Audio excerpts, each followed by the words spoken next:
eu antes achava, né, o termo biohacking era a pessoa que se enchia de nootrópicos e suplementos e tudo mais.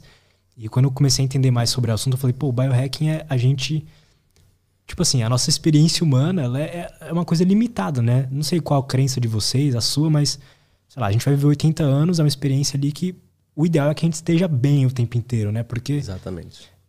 E a melhor forma, talvez, de fazer isso hoje em dia, a gente estava até conversando em off, é regulando esses pontos básicos aí, mas que fazem toda a diferença, né? E hoje você diria que o biohacking ele é mais sobre hábitos e rotinas do que suplementos e coisas assim? Com certeza. O princípio de Pareto do biohacking são os hábitos. São os 20% de gasto de energia que você tem que vão gerar 80% dos resultados do seu corpo. Se você acorda e sabe ativar a sua mente da forma correta, se você sabe como preparar a sua mente para conseguir estudar ou conseguir trabalhar, se você sabe qual a alimentação que você precisa fazer para determinado objetivo, para conseguir emagrecer, para manter o meu peso, para eu ganhar massa muscular, para eu ter uma melhor performance mental, se eu consigo ter recursos para eu conseguir gerenciar melhor o meu... Isso vai fazer com que eu tenha mais recursos para ter um melhor gerenciamento do tempo. Por quê? Primeiro eu mudo a minha fisiologia, para depois ir mudando minhas emoções, meus pensamentos, meus sentimentos, e depois eu chego no comportamento. Então a produtividade que as pessoas falam de mudança comportamental, ela começa aqui embaixo, na sua fisiologia. Como é que você quer ter atenção, você quer liberar dopamina, se o seu corpo nem tem energia? Igual você falar, eu vou comprar comida para poder comer, não tem dinheiro. Como é que você vai comprar comida? Ele não tem energia, seu corpo ele não funciona, ele não consegue dar o primeiro passo, não consegue ligar o interruptor para você conseguir fazer aquilo que é preciso. Então existe uma hierarquia que precisa ser alterada e o biohacking mostra que a gente precisa cuidar do nosso sistema biológico, porque é isso que vai girar. Então, se eu tenho esses hábitos muito bem regulados e o último ali que eu falo que é o principal, uma boa qualidade de sono, você já autorregulou muita coisa na sua vida.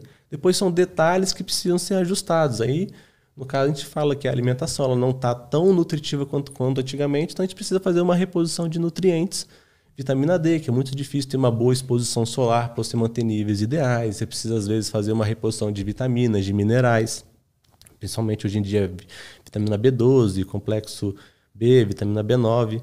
Então, algumas suplementações são necessárias. E quando a gente fala depois de um espectro de alta performance, a gente pode falar dos nootrópicos, que são substâncias, são suplementos que melhoram a performance cerebral em algum nível.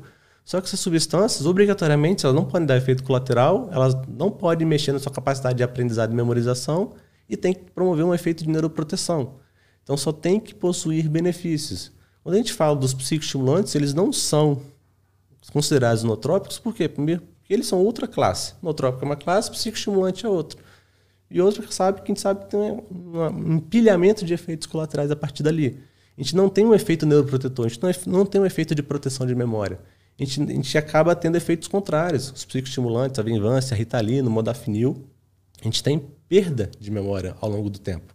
Principalmente a perda da memória executiva, essa memória de curto prazo. Então você conseguir associar coisas que você fez e você acaba perdendo porque não tem esse efeito nootrópico. Falo que o nootrópico é como se fosse fazer um remap no seu carro. Para quem não sabe, remap é você melhorar a potência que o seu carro acaba tendo ali no motor dele. Você tem um Fusquinha, o que adianta você fazer um remap? Você vai gastar dinheiro à toa. Você tem uma BMW, você tem uma Porsche, uma Mercedes, uma Ferrari, você ganha potência. Então, se o seu corpo está com um metabolismo de Fusca, o que adianta você dar um nootrópico quando as pessoas falar assim, não funcionou. Se o corpo está todo inflamado, está todo oxidado, as vias estão todas fechadas, elas não conseguem fazer uma produção tão efetiva de hormônios, neurotransmissores. Como é que eu vou dar alguma coisa e você quer que produza se o seu corpo está interrompido?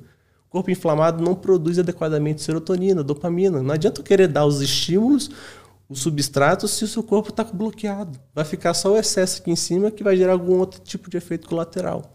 Então, eu preciso fazer com que os hábitos melhorem a função do metabolismo, para o meu metabolismo, depois, se eu quiser algo a mais, conseguir aproveitar aquela suplementação de forma mais eficiente.